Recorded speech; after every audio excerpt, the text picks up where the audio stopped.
ನಾವು ಗ್ರೇಪ್ಸ್ ನ ಕ್ರಶ್ ಮಾಡಿ ಅದನ್ನ ಫರ್ಮೆಂಟ್ ಮಾಡಿದ್ರೆ ಅದು ವೈನ್ ಆಗುತ್ತೆ. ಈಗ ಫರ್ಮೆಂಟೇಶನ್ ಅಂದ್ರೆ ಏನು? ಫರ್ಮೆಂಟೇಶನ್ ಅಂದ್ರೆ ಒಂದು ಮೆಟಬಾಲಿಕ್ ಪ್ರೊಸೆಸ್. ಅದರಲ್ಲಿ ಮೈಕ್ರೋ ಆರ್ಗಾನಿಸಮ್ಸ್ ಲೈಕ್ ಬ್ಯಾಕ್ಟೀರಿಯಾ ಬಂದು ಶುಗರ್ ನ ಆಸಿಡ್ ಆಗಿ, ಗ್ಯಾಸಸ್ ಆಗಿ, ಮತ್ತೆ ಆಲ್ಕೋಹಾಲ್ ಆಗಿ ಕನ್ವರ್ಟ್ ಮಾಡುತ್ತೆ in the absence of oxygen. ಅದೇನೆ ದ್ರಾಕ್ಷಿಗಳ ಜಾಗದಲ್ಲಿ ನಾವು ಬಾರ್ಲೆನ ಫರ್ಮೆಂಟ್ ಮಾಡಿದ್ರೆ ಅದು ಬಿಯರ್ ಆಗುತ್ತೆ. ಅದೇನೆ ಅದರಲ್ಲಿ ನಾವು ನೀರಿನ ಅಂಶನ ಎವಾಪರೇಟ್ ಮಾಡಿ ಆಲ್ಕೋಹಾಲ್ ಕಂಟೆಂಟ್ ನ ಇನ್ಕ್ರೀಸ್ ಮಾಡಿದ್ರೆ ಅದು ವಿಸ್ಕಿ ಆಗುತ್ತೆ. ನಾವು ಬಾರ್ಲೆ ಜೊತೆಯಲ್ಲಿ ಜೂನಿಫರ್ ಬೆರೀಸ್ ನ ಮಿಕ್ಸ್ ಮಾಡಿ ಇದೇ ಸೇಮ್ ಪ್ರೊಸೆಸ್ ನ ರಿಪೀಟ್ ಮಾಡಿದ್ರೆ ಅದು ಜಿನ್ ಆಗುತ್ತೆ. ಅದೇನೆ ಜೂನಿಫರ್ ಬೆರೀಸ್ ಮತ್ತೆ ಬಾರ್ಲೆ ಇವೆರಡರ ಬದಲು ಆಲೂಗಡ್ಡೆ ಮತ್ತೆ ಜೋಳನ ಹಾಕಿ ಇದೇ ಸೇಮ್ ಪ್ರೊಸೆಸ್ ನ ರಿಪೀಟ್ ಮಾಡಿದ್ರೆ ಅದು ವೋಡ್ಕಾ ಆಗುತ್ತೆ. ಆಲೂಗಡ್ಡೆ ಮತ್ತೆ ಜೋಳನ ಬದಲು ಶುಗರ್ ಕೇನ್ ಜ್ಯೂಸ್ ಹಾಕಿದ್ರೆ ಅದು ರಮ್ ಆಗುತ್ತೆ. ಶುಗರ್ ಕೇನ್ ಬದಲು ಮೆಕ್ಸಿಕನ್ ಫ್ರೂಟ್ ಬ್ಲೂ ಅಗಾವೆ ಇದನ್ನ ಹಾಕಿದ್ರೆ ಅದು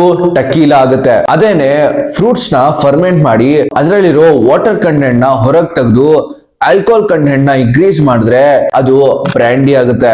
ಅದೇನೆ ಆಪಲ್ ಜ್ಯೂಸ್ ನ ಫರ್ಮೆಂಟ್ ಮಾಡಿದ್ರೆ ನಮ್ಗೆ ಸೈಡ್ರಸ್ ಸಿಗುತ್ತೆ.